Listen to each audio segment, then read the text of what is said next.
मी एकदा शहरात चाललो होतो, औरंगाबाद जवळ आहे आम्हाला 10 किलोमीटर. गाडीत बसून एक जेसीबी नाली करत होतो.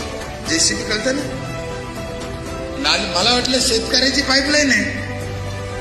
मी उभा राहिलो, म्हणलं कोणाची पाईपलाईन आहे? शेतकऱ्याची. रस्त्याने करत होता तो. म्हणे शेतकऱ्याची नाही, हे रिलायन्स वाल्याचं केबल आहे. माझं डोकं एकदम गरम झालं. म्हणलं रिलायन्स वाल्याचं केबल? माझ्या रस्ता खोलतोय, मला माहित नाही. सरपंच बंद कर, खाली उतर. ते म्हणे काय? म्हणलं पहिले बंद कर.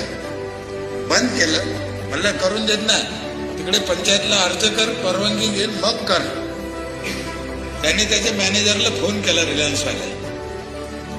ते म्हणे दे त्यांच्याकडे फोन. मी घेतला नाही. म्हणलं अर्ज कर पंचायतला, मग बोलू.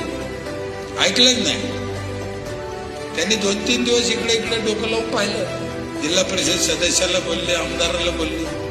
ते सगळे म्हणे साहेब आम्ही नाही त्याला सांगू शकत, म्हणे ते तसंच आहे म्हणे.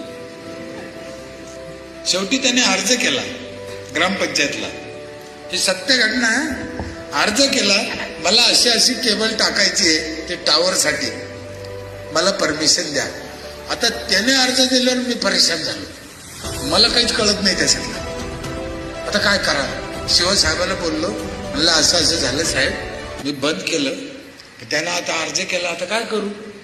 शिवसाहेब म्हणे एक काम करा, तो अर्ज आणि तुमचं एक पत्र जिल्हा परिषदला पाठवा आणि मार्गदर्शन कळवा म्हणून लिहा. म्हणलं बरं भाई, हे बरं आहे. दिलं जिल्हा परिषदला पाठवून.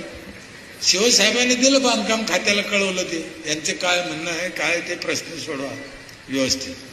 बांधकाम खात्यावाल्यांना ते अंतर काढून आम्हाला पत्र दिलं की त्यांच्याकडून 1,35,000चा टॅक्स घ्या आणि मग परवानगी द्या. हो घेतले मी 1,35,000. 1,35,000 भरले रिलायन्स वाल्याने. ते पुण्याहून माणूस आलं, ते साहेब कोणतं सरपंच आहे म्हणे, मला पाहायचं की जे 25,000 ऐकत नाही. 1,35,000 मला भरायला लावले आहे, कोण म्हणे मला पाहायचं. माझ्या मुलीची शपथ खाऊन सांगतो साहेब, पुण्याहून माणूस आलता मला पाहायला. पाहिल्यावर काय वाटलं त्याला त्याला माहिती. पण 1,35,000 घेतले. अधिकार बघा तुमचे. आम्ही रडत बसतो. रडणं मला आवडत नाही, लढायचं. खूप अधिकार दिलेले घटनेने तुम्हाला, ग्रामसभेला. तुम्ही ठरवा, लोकांचे कल्याण करा.